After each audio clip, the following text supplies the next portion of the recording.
집값 안 떨어진다, 안 떨어진다 이런 이야기 하고 있는데 떨어질 수밖에 없다. 재건축 단지 중심으로 아파트 강세다. 여의도 목동 만근이 상계 뜬다. 계속 들썩인다. 주춤하고 있지만 재건축은 꿈틀댄다. 허가구역도 호재다. 서울 집값이다. 계속 이런 식으로 이야기하고 있죠.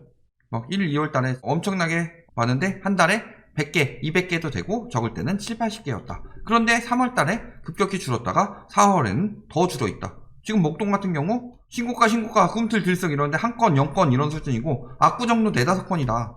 상계 주공도 한 7건 되고 그 중에서 한 3개 정도는 올랐고 4개 정도는 떨어졌다. 하락거래 비중도 늘어났다. 1월에 10%대 후반에서 2월에 20%대까지 올라갔고 3월에 30%대 중후반까지 늘어났다. 전반적인 하락거래가 재건축 말고.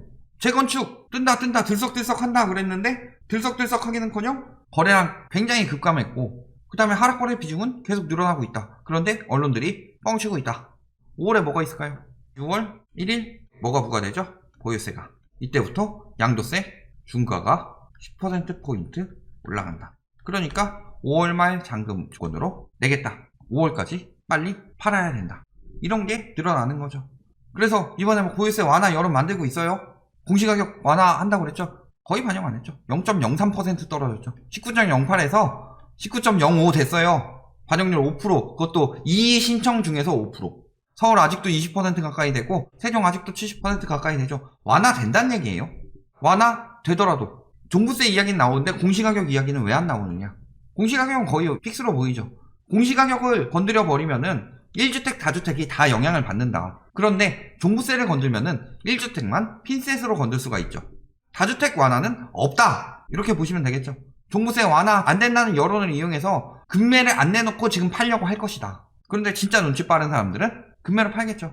나중에 가면 양도세 떼고 이런 것까지 계산해 버리면은 보유세 내고 조금 더 비싸게 팔 수 있다 손 치더라도 7월부터 DSR 들어가는데 6월 내로 못 팔면 어떻게 돼요? 그러면 그 뒤에는 양도세도 더 비싸졌지, 종부세도 내야 되지.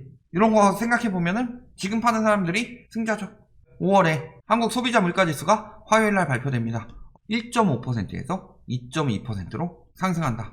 즉 물가 상승률이 올라간다는 거 기준금리 인상 압박이라고 여러 번 말씀드렸죠. 5월 27일에 뭐가 발표가 돼요? 기준금리. 경제 성장률 생각보다 굉장히 높게 되고 있죠? 수출 증가율 굉장히 높게 되고 있죠? 물가도 몇 달간 최고였다고 하는데 뛰어넘는 물가가 나오고 있어요. 적어도 내년 아니면 올해 내에 기준금리 인상이 될 가능성이 굉장히 높다. 자산시장 거품과 가계부채 거품을 냉정하게 바라본다면 빨리 올릴 필요가 있어 보이지만 대출 3월에서 9월까지 대출 만기 연장한 이유를 보면은 당장 기준금리를 올릴 것으로 보이지는 않는다. 하지만 가능성은 열어두셔야 되겠죠. 다만 변수가 있습니다. 종부세 완화 여론을 가지고 계속 이야기하고 있죠. 11월 전까지만 끝나면 소급 적용된다. 종부세 완화 여론을 언론에서 계속 때려주면은 혹시나 완화되진 않을까, 그렇다면 버틸 수 있진 않을까 하고 5월에 전년이나 전전년만큼 생각보다 절세 매물이 안 나오고 버티는 사람들이 늘어날 수 있다. 다만 변수가 될 뿐이지 이걸 가지고 안 떨어진다가 아니라 떨어지는 시기가 조금 늦어질 수 있다. 이 정도죠. 전월세 신고제가 시행되면은 종부세보다 더 무서운 게 있죠. 보험료. 종부세는 1년에 한 번 내지만 보험료는 매달 나갑니다. 임대소득세도 월세는 당연히 내야 되고 전세도 3주택 이상은 환산보증금으로 낸다. 즉 전세 세채 내줬는데 소득세를 내야 돼요. 갭투기 있으니까 쌤통이죠. 종부세 폭탄 들어옵니다. 종부세가 완화될 줄 알았어요. 예를 들어서 연끌은 안 했다 칩시다. 근데 갭으로만 여러 채를 샀어요. 가진 돈은 없고. 근데 종부세가 폭탄이 떨어졌다. 완화될 줄 알았고 공시가격 조정될 줄 알았는데 생각보다 세게 때려지더라. 그러면 어떻게 해야 돼요? 처분해야죠. 집을. 그 다음에 임대사업자 이야기도 나오겠죠. 권한 축소한다는데 임대사업자들이 종부세 합산 배제 이런 게 사라진다 하면은 6월 이후에는 빨리 처분해야죠. 임대사업자 혜택을 축소한다. 뭐예요? 한 200명이 3만 채 이상 갖고 있죠. 처분하지 않으면 버틸 수가 없다. 변수가 있죠. 전세 매물 끝났으니까 오른다. DSR 규제 전에 막차 연끌해라. 이런 이야기가 나올 거예요. 그래서 6월에는 여론이 조금 변할 것 같다. 그러니까 이야기했죠. 4월에 서울시장 누가 되든 간에 재건축 효과 이야기 나온다고 그랬고 6월에는 절세 매물 끝나는 거. 그 다음에 DSR 규제 전에 마지막으로 대출 받아라. 밀어내기 대출 늘어날 것이다. 이런 식으로 호도하면서 당하는 사람들이 생길 것이다. 그러니까 주의하셔야 되겠죠. 왜냐? 이렇게 부담이 커져가고 있는데 다주택 부담이. 여기에 7월에 DSR 규제가 들어가죠. 수천만 원 줄어든다고 하죠. 이제는 사고 싶어도 못 산다. 돈을 안 빌려줘요. 살 수 있는 사람들 있지 않나? 그 사람들은 이미 샀겠죠.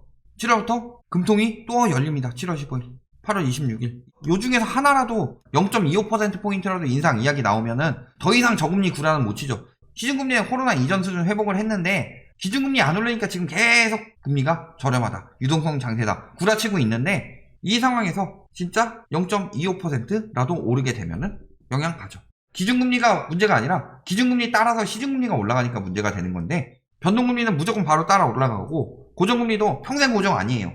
자, 그러면 어떻게 돼요? 영끌도 문제고 전세도 문제죠. 전세 시장에 거품이 빠지기 시작하면 갭투기꾼들은 역전세난에 무너질 것이다. 문제는 DSR이 예전에 한 70%가 됐다. 그런데 지금 한 50% 정도 받았다. 그러면 한 20% 정도 더 받을 수 있는 사람들이 앞으로 못 받는 거죠. 자, 그 다음에 9월에 뭐 있어요? 아까 8월에는 뭐 또 금통위 발표 있고, 9월에 대출 만기가 9월 말까지 연장돼 있는데 요게 언제까지 갈까요? 아무리 정부에서 밀어붙여도 은행에서 문제가 커지고 있다. 지금 연체율 줄어들고 있다고 하는데 예대율이 안 맞춰지고 있어요. 예대율 100% 맞춰야 되는데 요것도 넘는 은행 많고, 그 다음에 기업대출 57% 맞춰야 되는데 요것도 한 50%밖에 안 되는 은행들이 많다.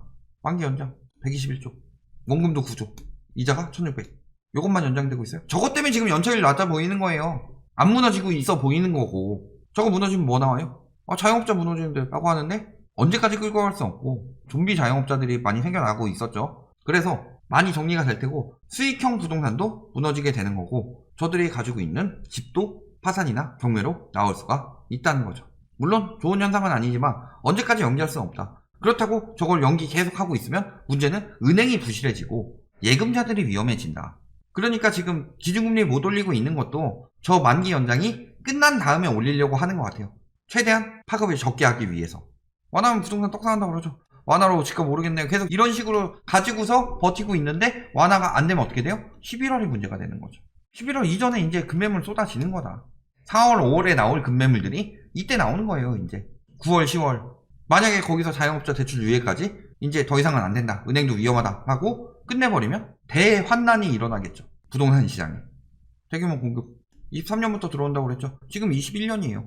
지금 이미 태세 전환하고 있는 인간들은 이렇게 바꿨죠. 23년에 떨어지니까. 23년 설이 가장 많죠. 지금 사지 마라. 그럴 거면 20년에도 사지 말았어야죠. 이거 23년에 들어오는 거는 언제부터 예정되어 있었던 건데. 공급 많이 들어옵니다. 지금 사야 돼요?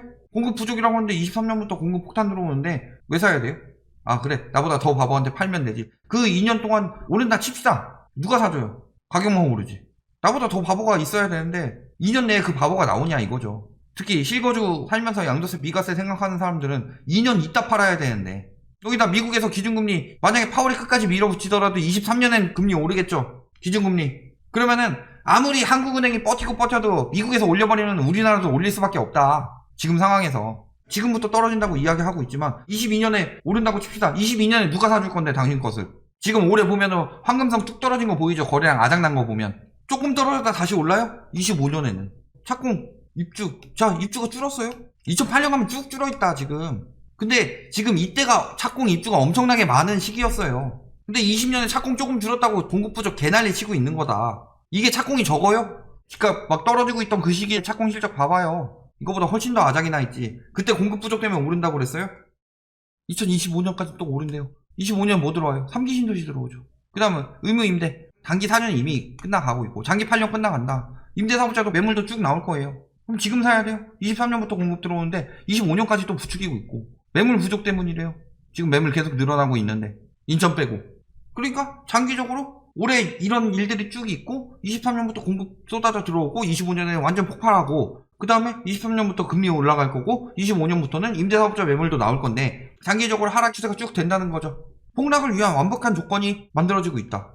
일단은 첫 번째, 거품이 너무 크다. 최근 몇 년간 집값 상승률 3개랑 비교해봐도 거품이 심각하다는 거 알 수 있죠. 물가 상승률이랑 비교해봐도 되고, 플러스 부채가 너무 심각하다. 자, 이런 상황에서 올해 수요 감소 될 만한 일들, 뭐를 막는다? 대출이 막힌다. 대출 풀어준다 뭐 이런 이야기 하고 있는데 DSR 규제 강화된 걸로 끝났다 이미. 이거 언제까지 강화돼요?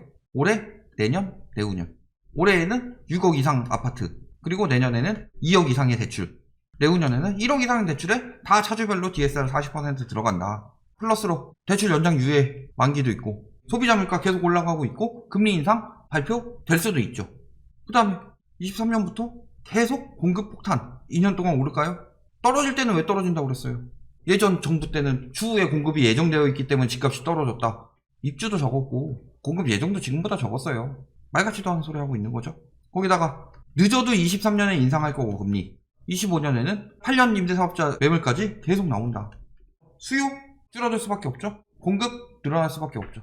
매물이 늘어날 수밖에 없고 23년부터는 입주도 늘어날 수밖에 없죠. 여기에 금리가 떨어지는 변수 없죠. 이제 인구가 갑자기 폭발적으로 증가하는 변수, 말 같지도 않은 소리죠. 그럼에도 불구하고 그냥 오른다, 오르니까 사세요, 그 심리만으로 올라가고 있는 거다. 그래서 6월에 변수가 생길 수가 있다는 거죠. 그거 말고는 아무것도 없다. DSR 막차 수요, 그리고 절세 매물 끝. 요거 6월에 한번 마지막 반짝 할 수도 있고, 그럼에도 불구하고 여력이 없어서 못할 수도 있죠. 그 심리 조장하는 것 마지막 하나 남은 거 말고는 아무런 변수가 없다. 그렇다면 이 쌓인 거품이 아주 길고 지독하게 오랜 기간 빠질 수밖에 없다라는 거 꼭 명심해 두시길 바라겠습니다.